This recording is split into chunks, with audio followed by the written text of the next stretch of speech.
Hello creators. ইউটিউবে content বানাতে বানাতে অনেক সময় আমাদের ভীষণভাবে মন খারাপ হয়ে যায় যে আমি এত ভিডিও বানাতে চেষ্টা করছি, তবুও কেন আমার ভিডিওতে ভিউজ আসছে না, কেন সবার মতো ভাইরাল হচ্ছে না, আর সবাই যতটা স্প্রেড হয়ে যাচ্ছে ততটা আমার ভিডিও কেন হচ্ছে না। এটা ভেবে আমরা ভীষণ মন খারাপ করি, ডিমোটিভেটেড হয়ে যাই, লো ফিল করি, ডাউন ফিল করি, মনে হয় আমাদের মধ্যেই যেন কিছু একটা কম আছে, অভাব আছে, যার জন্য আমরা পারছি না, এগোতে পারছি না। তো সেই ক্ষেত্রে বলবো, ইউটিউবে কন্টেন্ট বানিয়ে ভাইরাল হওয়া বা সাকসেসফুল হওয়া অন্যান্য আরও 25টা জবের মতোই একটা বিজনেসের মতো বলা যায়। সেই ক্ষেত্রে যেই বিজনেসে টাকা পয়সা বেশি থাকে, জনপ্রিয়তা বেশি থাকে, সেই সমস্ত কাজগুলো আমাদের সবারই ভালো লাগে। সবারই বলতে গেলে 2-1% বাদে সবার ভালো লাগে। গ্ল্যামারাস জব, গ্ল্যামারাস টাকা পয়সা, মানে অনেকটা অ্যামাউন্ট টাকা পয়সা হয়ে গেলে স্মার্ট ওয়ার্কের মাধ্যমে সবারই ভালো লাগে। কিন্তু সব ধরনের জব আমরা সবাই করতে পারি না, সাকসেসফুলও হতে পারি না, কারণ প্রত্যেকের মধ্যে কিছু না কিছু লিমিটেশন আছে। তার মানে এটা নয় যে কেউ যদি ইউটিউবে কন্টেন্ট বানিয়ে সাকসেসফুল হলো না তার মানে এই যে তার মধ্যে কোনো কোয়ালিটি নেই।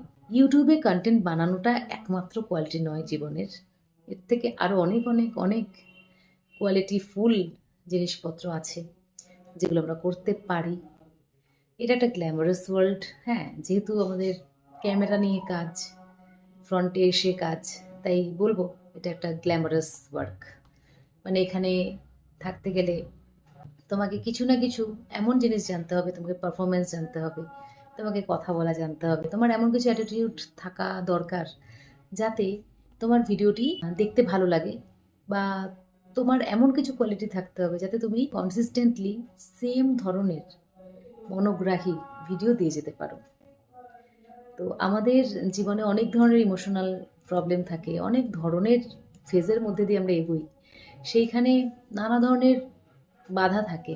সেই ক্ষেত্রে সবসময় ভিডিও করে ওঠা হয়ে ওঠে না, বা এটাই একমাত্র কাজ থাকে না বলে এর মধ্যে পুরোপুরি ফোকাস দিয়ে উঠতে পারি না আমরা, কারণ আমাদের জীবনের আরও অনেক কিছু উদ্দেশ্য থাকে, শুধু ভিডিও বানানোই তো একমাত্র উদ্দেশ্য হতে পারে না। তো সেই কারণে কখনো কখনো আমাদের কারোর কারোর ভিডিও সেরকম জায়গায় র্যাঙ্ক করে না। কিন্তু যদি কারোর ভিডিও দেখে মনে হয় যে না, এর ভিডিওটা বেশ ভালো, অন্তত কোনো ভ্লগারের যদি ভিডিও দেখে মনে হয় এর জীবনযাত্রা যথেষ্ট ভালো এবং সৌজন্যমূলক বা সৌম্য, সেটাই বা কম কি। তো আমাদের আহ, কি চাই সেটাকে দেখতে হবে। অনেক ভিউজ, অনেক টাকা, নাকি অনেকটা সম্মান। আমরা অনেক সময় সম্মান খুইয়ে ভিউজ অর্জন করি, অনেক সময় আমরা এমন কিছু পথ বেছে নিই যেটা আমাদের অ্যাকচুয়াল নয়, কিন্তু আমরা সেটাকে প্রকাশ করি। মাঝে মাঝে আমরা ইমোশনালি ব্লাস্ট হতে পারি, কিন্তু সেটা যদি সত্যি হয় তাহলে কোনো তো অসুবিধা নেই। সত্যিটা যে কোনোভাবেই বেরিয়ে আসতেই পারে মাঝে মাঝে, সবসময় চাপা যায় না। কিন্তু তাই বলে এমন কিছু কন্টেন্ট নিলাম যেগুলো ভালগার, সেগুলোকে নিয়ে আমরা যদি খুব রাতারাতি ভাইরাল হয়ে যাওয়া যায়, একদম আমি 100% শিওর খুব রাতারাতি ভাইরাল করার মতো কন্টেন্ট মনে হয় সবারই জানা আছে। শুধুমাত্র একটু নিচে নামতে হবে, মানে একটু ভালগারিটি দেখাতে হবে। তো সেই দিকটা বেছে নেয় কারা?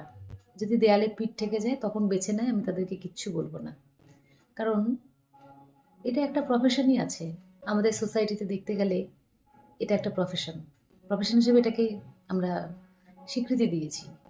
সেক্ষেত্রে দেয়ালে পিঠে গেলে যদি সোশ্যাল মিডিয়াকে কেউ বেছে নেয় প্রফেশন হিসেবে, সেটা আমি জানি না ইউটিউব কতখানি সাপোর্ট করে। যদি করে থাকে তাহলে আমাদের কারোর কিছু বলার নেই, রেস্ট্রিকশনটা বা সেই অ্যাপকেই করতে হবে, এতটুকুই বলতে পারি।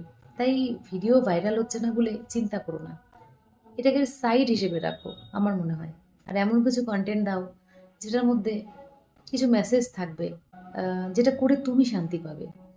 অ্যাটলিস্ট তোমার কখনো নিজের দিকে তাকিয়ে মনে হবে না যে এটা আমি কী করলাম। কখনো কন্টেন্ট করার পর নিজেকে খুব যেন খারাপ মনে না হয়। হ্যাঁ, দেয়ালে পিঠ ঠেকলে অনেকেই অনেক কিছু করে, সেটাকে নিয়ে আমার কিছু বলার নেই।